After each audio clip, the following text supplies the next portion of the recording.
Dalam fakta persidangan disebutkan anak Pak Syahrul Yassin Limpo namanya Kemal Redindo pernah mengancam ex Kabiro Umum Kementerian Pertanian Maman Suherman karena tidak meloloskan proyek di Sekjen Kementerian Pertanian. Kemal adalah PNS dan yang mengerjakan proyek adalah rekan dari Kemal. Nah itu yang terjadi. Bukan tidak terbukti, belum terbukti karena proses persidangan masih berlangsung. Tadi kan Mas Ali sampaikan yang sekarang dibuktikan adalah terkait dengan pemerasan. Proses pemeriksaan saksi pekan depan akan masih berlangsung. Jadi saya rasa terlalu pagi kalau mengatakan bukan, kawan. Belum terbukti. Konteksnya begini, 20% anggaran itu diminta untuk kepentingan SCL. Jadi yang dimaksudkan 20% itu adalah 20% dalam bentuk program. Ya, sekali lagi saya katakan bahwa korupsi itu adalah musuh kita bersama, extraordinary crime atau kejahatan luar biasa yang menjadi musuh kita bersama. Sekali lagi saya katakan, kalau negeri ini mau menjadi baldatun thayyibatun wa raghafun ghafur, menjadi negeri yang sejahtera, menjadi negeri yang makmur, tidak lain adalah kita lawan korupsi, ya kan, benahi bidang hukum, benahi pendidikan, kemudian sekali lagi korupsi disikat habis. Selamat datang di Lamulo Show. Fafifa Happy Ending.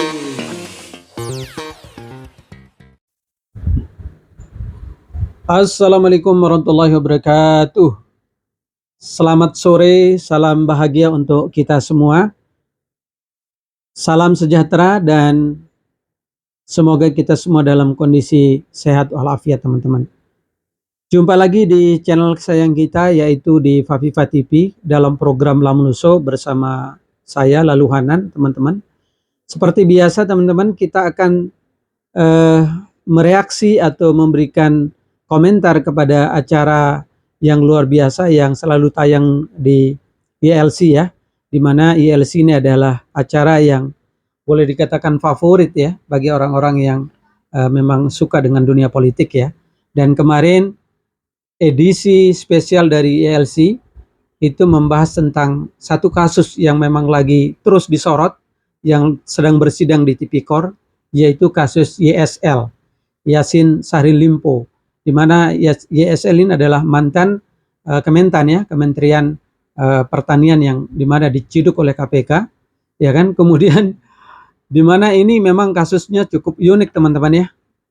Korupsi Kementan ini bahkan disinyalir dana aliran korupsinya itu ada kepada keluarga ya, bahkan buat uang jajan istri, ulang tahun cucu, kemudian yang lebih menggelitik lagi adalah untuk membayar biduan ya kan. Kemudian ada lagi untuk sewa mobil atau cuci mobil apa ya. Pokoknya banyak sekali teman-teman yang terungkap di persidangan, yaitu fakta-fakta persidangan, teman-teman. Dan ini kita setuju dulu, teman-teman, bahwa korupsi ini adalah kejahatan yang luar biasa, atau sering disebut oleh orang-orang KPK itu adalah extraordinary crime. Artinya ini kejahatan luar biasa dan yang pasti ini adalah musuh kita bersama. Ya, jujur aja saya sendiri juga marah gitu ya melihat kelakuan pejabat-pejabat kita seperti ini. Sudah diberikan amanah, sudah diberikan jabatan, bukannya digunakan dengan sebaik-baik mungkin. Bagaimana dia akan memberikan kontribusi, memberikan kesejahteraan untuk rakyat seharusnya. Tapi apa yang terjadi? Adanya KKN. Sekali lagi, yang pasti kita setuju bahwa korupsi ini adalah musuh kita bersama. Itu yang pertama. Yang kedua, teman-teman, korupsi ini adalah ya kan merampas hak-hak dasar kita sebagai rakyat. Ya kan? Sebagai orang yang ada di bawah ini. Bagaimana dia mesejahterakan kita? Ya kan? Kalau dia aja udah memikirkan isi perut dia sendiri, golongannya dia sendiri, untuk orang-orangnya dia sendiri. Artinya ini luar biasa. Ini benar-benar penyakit yang tidak boleh ada, ya kan? Makanya saya pernah podcast dengan mantan penasihat KPK kurang lebih 8 tahun, yaitu Dr. Abdullah Hemahua. Podcast saya itu kurang lebih 5-6 bulan yang lalu.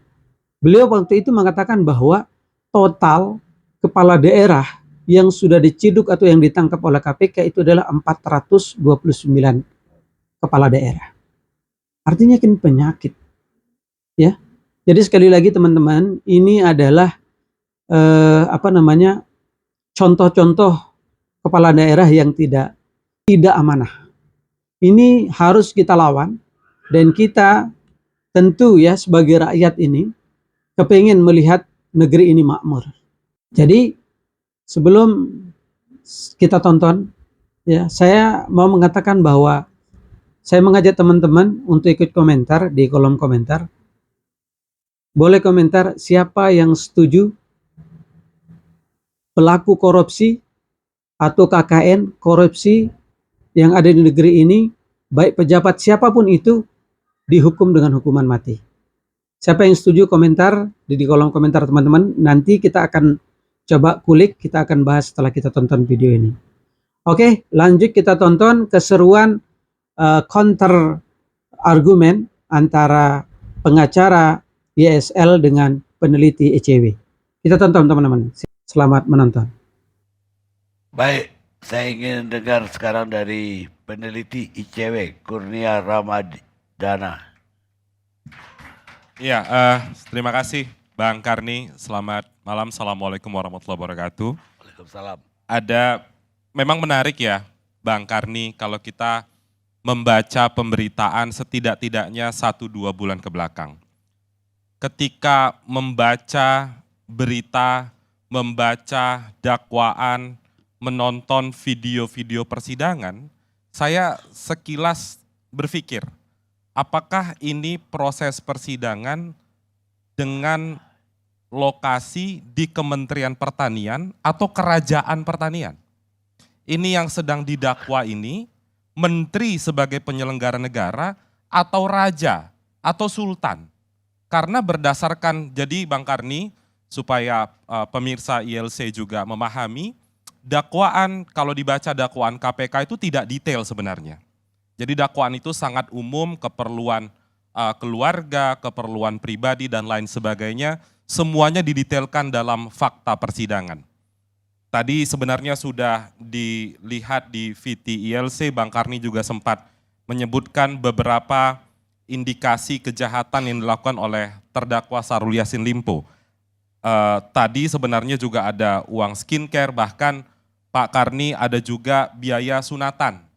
Sunatan cucu ternyata juga dibiayai oleh negara. Selain itu juga selain skincare ada ulang tahun cucu. Juga ternyata bisa direimburse untuk menggunakan keuangan negara. Namun Bang Karni, kalau kita mencermati lebih lanjut, ada beberapa klaster dari kejahatan yang kami berharap akan terungkap dalam proses persidangan. Di luar dari proses dakwaan saat ini, ada indikasi pemerasan dan juga ada gratifikasi. Selain itu Pak Karni, yang menarik dalam fakta persidangan yang terungkap juga, ada indikasi menghalang-halangi proses hukum. Ada obstruction of justice. Dan itu Pak Karni terbukti dari beberapa keterangan. Misalnya ada permintaan untuk melenyapkan catatan keuangan terkait dengan permintaan dari pejabat Kementerian Pertanian atau Syahrul Yassin Limpo. Dan permintaan melenyapkan dokumen-dokumen keuangan itu dilakukan setelah proses penyidikan atau penggeledahan. Itu penting untuk menjadi pekerjaan rumah KPK ke depan. Bahkan Pak Karni yang... Beritanya dari mana? Itu keterangan saksi disampaikan dalam proses persidangan. Jadi saya di sini mencatat detail. Jadi disebutkan setiap permintaan uang dari Panji dicatat oleh pejabat pengadaan Kementerian Pertanian. Saat KPK memulai proses hukum, Kasdi sempat meminta untuk melenyapkan catatan itu. Dan itu setelah proses penggeledahan dan pasal 21 dengan ancaman pidana minimal 3 tahun, maksimal 12 tahun penjara itu juga harus diusut oleh KPK. Selain itu Pak Karni, perkara dari terdakwa Syahrul Yassin Limpo ini memiliki banyak dimensi. dalam proses penegakan hukum, selain dari banyaknya pemerasan, indikasi pemerasan yang dilakukan oleh Pak Syahrul Yassin Limpo, juga kita mendengar ada dimensi indikasi suap atau pemerasan terhadap penegak hukum. Pak Karni mungkin ingat beberapa waktu lalu sempat terungkap dalam proses persidangan ada permintaan uang 50 miliar rupiah dari mantan Ketua KPK Pak Firly Bahuri. Itu juga fakta persidangan yang kami harap bisa diteruskan oleh aparat penegak hukum. Selain itu yang saat ini sedang ramai terkait dengan Pak Nurul Gufron yang kabarnya meminta permohonan mutasi pegawai Kementerian Pertanian, itu juga banyak diulas dalam diskursus publik. Selain itu Pak Karni, ada juga dimensi terkait dengan isu politik. Dalam proses persidangan disebutkan oleh seorang saksi ada THR yang diberikan oleh Kementerian Pertanian kepada 9 anggota DPR RI, 5 orang pimpinan Komisi 4 DPR RI, masing-masing 100 juta, ada ketua fraksi salah satu partai politik sebesar 100 juta, dan 3 orang anggota DPR lain masing-masing 50 juta rupiah. Bahkan ada juga disampaikan saksi dalam proses persidangan, ada jam tangan seharga 100 juta yang juga diberikan kabarnya oleh Syahrul Yassin Limpo melalui bawahannya kepada pimpinan Komisi 4 DPR RI. Selain itu Pak Karni, ada juga indikasi masuknya dana korupsi ini ke partai politik. Dan itu juga sudah diakui, sudah dikembalikan oleh Partai Nasdem. Selain itu Pak Karni, yang jadi menarik juga kita ingin menyoroti bagaimana sebenarnya pengawasan di internal Kementerian Pertanian. Bisa bobol habis-habisan 3 tahun, bagaimana kinerja dari Inspektorat Jenderal. Bahkan dalam proses persidangan beberapa hari yang lalu terungkap, ada indikasi ingin mengatur audit keuangan Kementerian Pertanian menjadi wajar tanpa pengecualian. Bahkan disebutkan secara terang benderang nama auditor dalam proses persidangan dengan jumlah yang diminta awalnya 10 miliar, kemudian tambah lagi 2 miliar rupiah. Dan juga menarik sebenarnya kita menunggu langkah KPK ke depan. Saya tadi meneruskan dari omongan Mas Ali, klaster saat ini yang kita dengarkan baru dari internal Kementerian Pertanian. Kita masih menunggu bagaimana sebenarnya indikasi keterlibatan dari keluarga Pak Syahrul Yassin Limpo. Karena satu anak Pak Syahrul Yassin Limpo itu berstatus sebagai penyelenggara negara, anggota DPR RI. Saya bacakan di sini fakta persidangan ya Pak Karni, disebutkan ada pembiayaan, tadi sebenarnya sudah dibahas, stem cell. Ada pembiayaan skincare, bahkan Pak Karni untuk membeli sound system saja, itu juga menggunakan dana negara.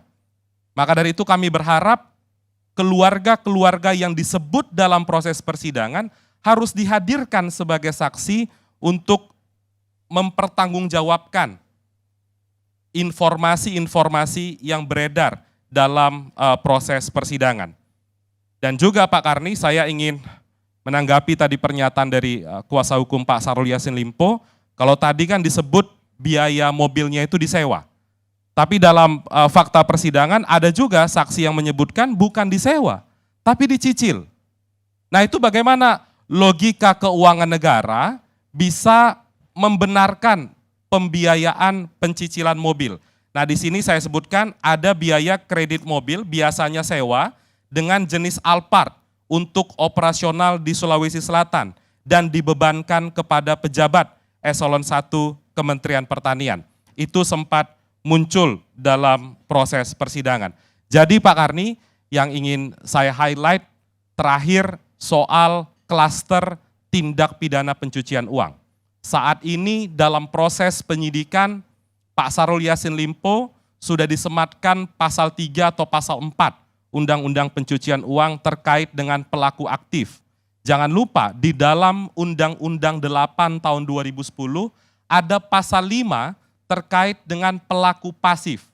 siapapun yang menerima uang dari hasil kejahatan korupsi dan dia tahu bahwa uang itu adalah hasil kejahatan korupsi dapat dijerat dengan pasal 5 Undang-Undang Pencucian Uang. Maka dari itu kami berharap agar proses penyidikan pencucian uang bisa segera diselesaikan, kemudian dilimpahkan ke proses pengadilan agar terbuka bagaimana sebenarnya sengkarut kejahatan korupsi yang disinyalir melibatkan Pak Syahrul Yassin Limpo dan juga keluarga atau kroni-kroninya. Itu Pak Karni. Jadi gini, tadi teman kita dari ICW bahwa fakta persidangan mobil itu dibeli. Fakta persidangan itu adalah mobil itu disewa. Sedangkan yang menyatakan bahwa dibeli itu katanya mendengar dari si ini, mendengar dari si ini. Nah, kalau kita bilang bahwa satu kendaraan itu milik seseorang, maka pembuktiannya adalah administrasi, BPKB-nya. Nah, itu. Jadi itu clear bahwa bukan dibeli atau dicicil atau apa, tapi itu disewa. Kemudian yang kedua, tentang upaya untuk menghalangi. Itu pernyataan itu datang dari ajudannya SL dan dia mencabut pernyataan itu dalam persidangan. Jadi tidak ada sama sekali upaya untuk menghalangi. Lalu ada hal lain adalah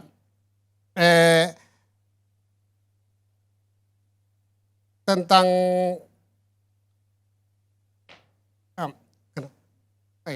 ya semua yang dituduhkan, saya ambil contoh ya, katakanlah kita semua tahu duren sampai harganya 46 juta. Sementara SL itu tidak makan duren. Dan duren itu katanya diantar ke pos. Dapat dibayangkan kalau duren 46 juta harganya berapa trek itu Pak? Ya kalau itu musaking gitu ya mahal. Iya. Tapi ya tidak dijelaskan duren kategori yang mana lebih banyak, yang mana yang sedikit. Ya kalau saya aja makan musaking apalagi menteri. Iya. Ya.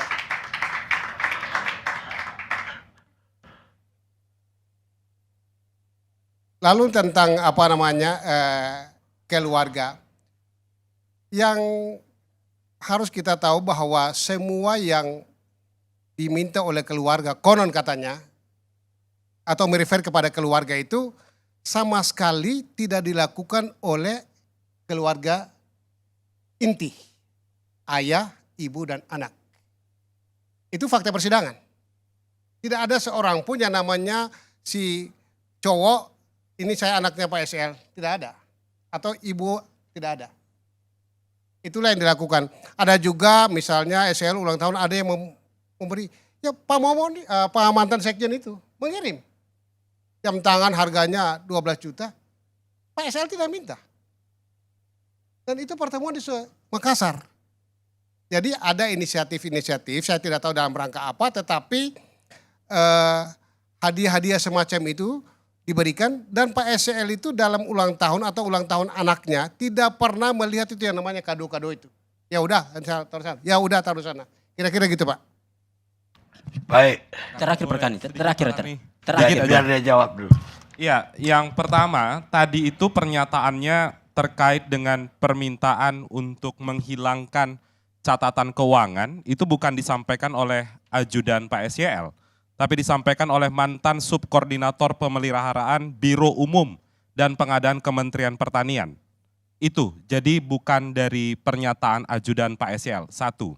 Kemudian yang kedua, terkait tadi tidak ada keluarga Pak SYL. Saya ingin mengklarifikasi sebenarnya, dalam fakta persidangan disebutkan anak Pak Syahrul Yassin Limpo namanya Kemal Redindo pernah mengancam ex-Kabiro Umum Kementerian Pertanian, Maman Suherman, karena tidak meloloskan proyek di Sekjen Kementerian Pertanian. Kemal adalah PNS dan yang mengerjakan proyek adalah rekan dari Kemal.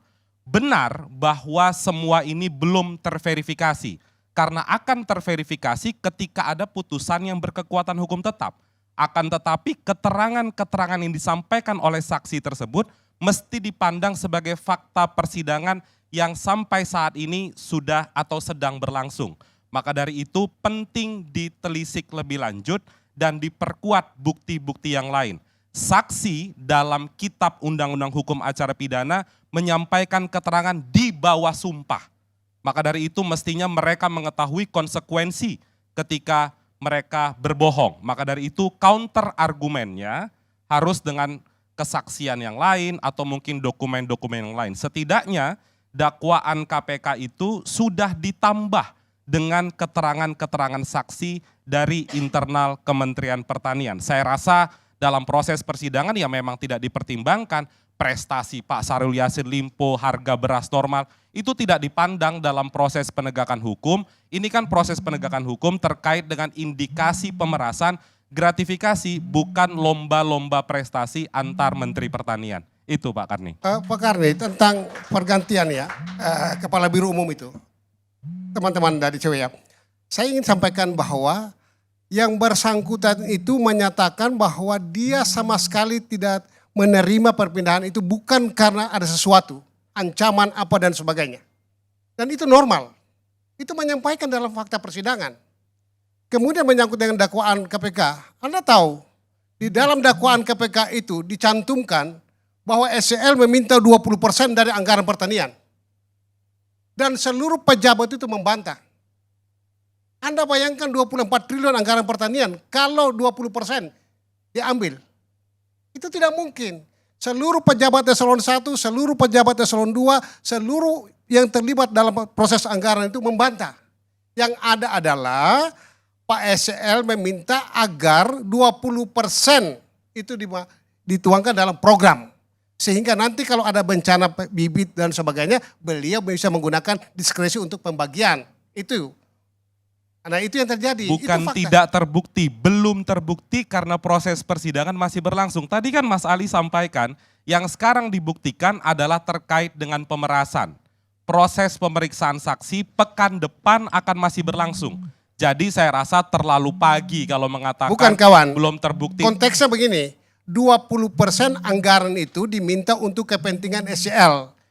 Jadi yang dimaksudkan 20% itu adalah 20% dalam bentuk program. Sehingga menteri atau para eselon itu menggunakan diskresi agar bisa membagikan bibit apa dan sebagainya kepada daerah-daerah yang kurang. Itu clear, jadi tidak menunggu persidangan. Nah gitu loh, itu 20%, itu clear itu. Tapi pada dasarnya memang proses persidangan masih berlangsung, proses pemeriksaan saksi masih berlangsung. Jadi saya rasa tidak bisa juga kita mendahului proses persidangan dengan mengatakan clear untuk yang 20%. Clear untuk 20%. Karena nyamuk dari Kementerian Pertanian pun itu membantah.